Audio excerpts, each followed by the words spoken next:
you could really only fill in like the bottom 90 of the magic square because this was all that I had given you, okay? And so the issue is that you have to understand that there's relationships between hydroxide concentration and hydronium ion concentration. There's also relationships between hydronium ion concentration and pH. And as a result of that, there's also potentially a relationship between the pH and the pOH of a solution. Now remember, yesterday, we talked about the fact that pH actually stood for something. What did it stand for yesterday? It stood for power of hydrogen. But what did that tell us about hydrogen in solution? If there's more hydrogen, it's more acidic. The more hydrogen it is, the more acidic it is.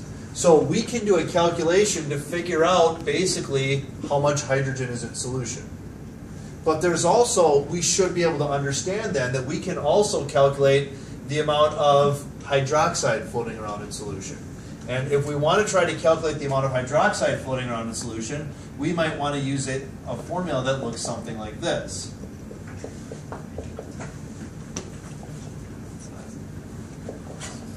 (14) equals pH plus pOH. So now I can see the relationship between pH and pOH using this very simple calculation here. As long as we're having this conversation, if I know the OH of something, because I used Kw for example, or because it was a base, I can go ahead and calculate a substance's pOH by using this formula.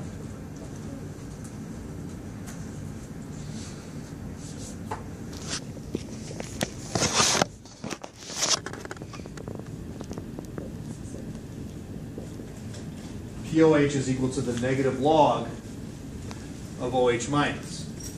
So that will allow me to sort of go all the way around this magic square, if you will.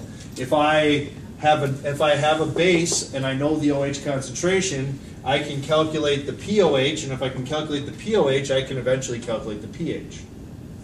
Okay? Now there's one other formula that you're going to have to do. Well, two of them actually.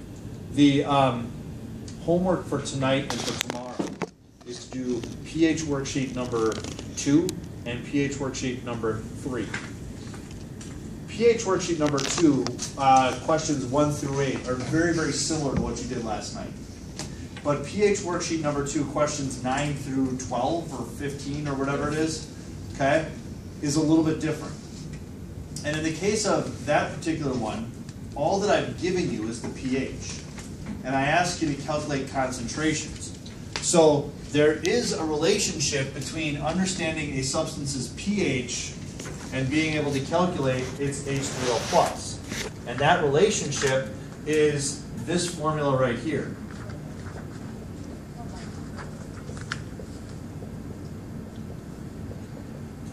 H3O+ is equal to 10 raised to the negative pH. Okay? And if I can take a pH and calculate the concentration of H3O+, then I can also do the same thing with pOH, which is here, which will look very, very similar.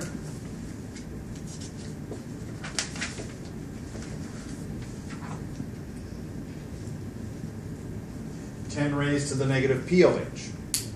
Okay? Now, what I taught you yesterday, you should be able to do most pH calculations with these two formulas here, and maybe this one. But some of you are going to be able to understand that by looking at any of these 6 formulas, you can get to pH or pOH or concentration of H3O+ or concentration of OH- in any number of ways. I usually show you one way, but there's more than one way to do many of these problems. Now, I'd like to do the worksheet, not the worksheet, I'd like to do question number 2 on the, question number 9 on worksheet number 2 with you guys so you can see how this works. And in that case there, you're given that you have a hydrochloric acid, and that hydrochloric acid has a pH equal to 3.5. And so if that acid has a pH of 3.5, question number 9 asks you to determine the concentrations. If question number 9 asks you to determine the concentrations, what is it asking you to actually find? Pardon? Not, well, molarity, but molarity or concentrations of what? Of H3O plus. And it's plural concentrations, so what else am I asking you to find? Concentration of OH.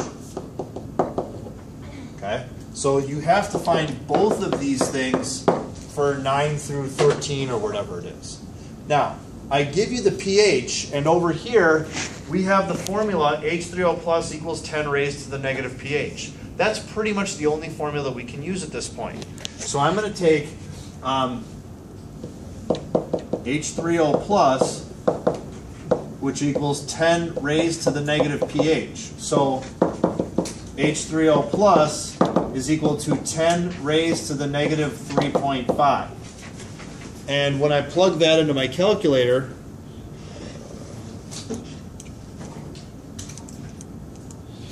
I get a value for H3O plus to be 3.16 times 10 to the minus 4 molar. So now I've calculated 3.16 times 10 to the minus 4 molar. And then I've gone from the pH to the H3O plus. And if I have the H3O plus, I can easily calculate OH minus using KW. So KW says H3O plus times, or KW is equal to H3O plus times OH minus. So what's the concentration of KW always and forever?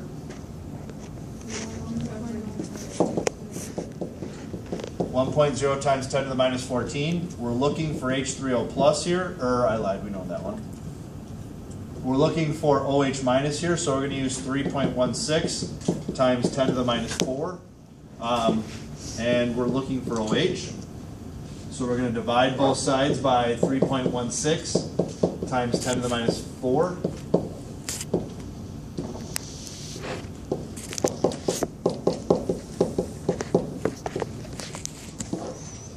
Which will give me my OH minus concentration. So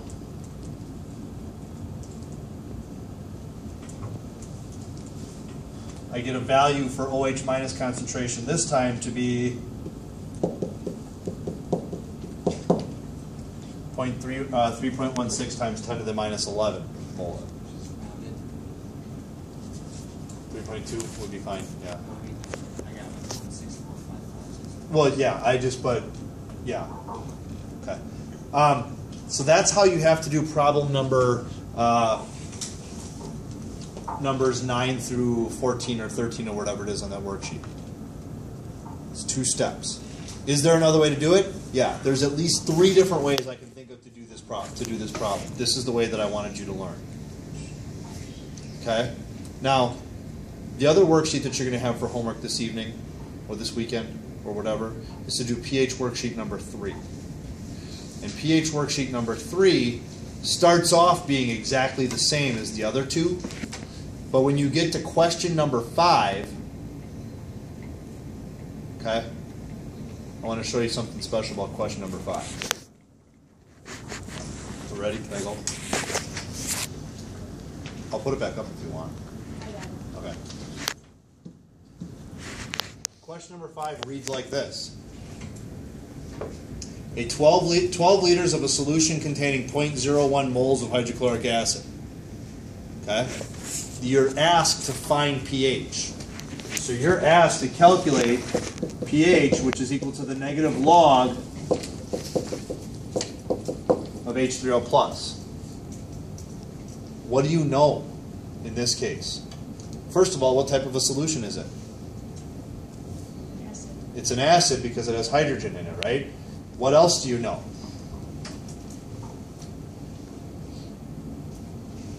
Well, let me ask you this. Do you know the H3O plus? No, you do not know the H3O plus. So can you figure out the H3O plus? Yeah, the first thing we have to do is one, find molarity, which is moles over liters.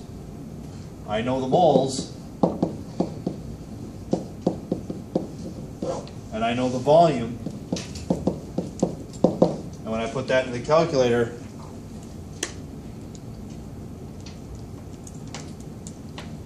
I get this.